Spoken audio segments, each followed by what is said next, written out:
தமிழக கட்சி தலைவர் அண்ணன் சீமான் மேலே கொஞ்சம் மரியாதை வந்துச்சு. அந்த மரியாதை கொஞ்சம் கொஞ்சமாக போயிடுச்சுங்க. ஏன்னா 2021 பார்த்தீங்கன்னா ஒரு பயங்கரமான பேச்சு பிரச்சாரம், அந்தளவுக்கு கவனம் இருந்தது, ரொம்ப பிடிச்சது.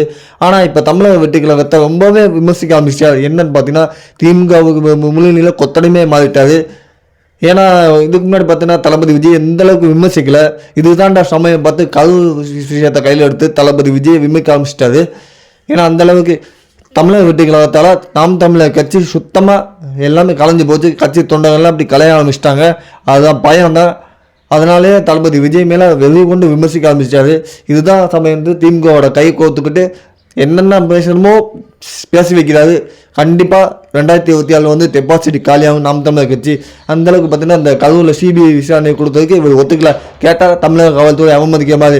இதுக்கு முன்னாடி சிபிஐ கேட்டதுக்கு அப்போல்லாம் நீங்களே பேட்டி கொடுக்கல, இதுக்கு மட்டும் சிபிஐ கொடுத்தா மட்டும் விளக்கம் எல்லாமே சொல்கிறீங்க.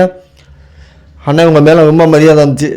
எல்லாமே மாறி போச்சு. உண்மையில் உங்கள் கட்சிக்காரனே கண்டிப்பாக கொஞ்சம் கோவப்பட்டிருப்பாங்க, அதிருப்தியில் இருந்துப்பாங்க. கண்டிப்பாக இப்போ தெரியாது, 2024 தெரியும் யார் சிஎம்னு உங்களுக்கு கண்டிப்பாக.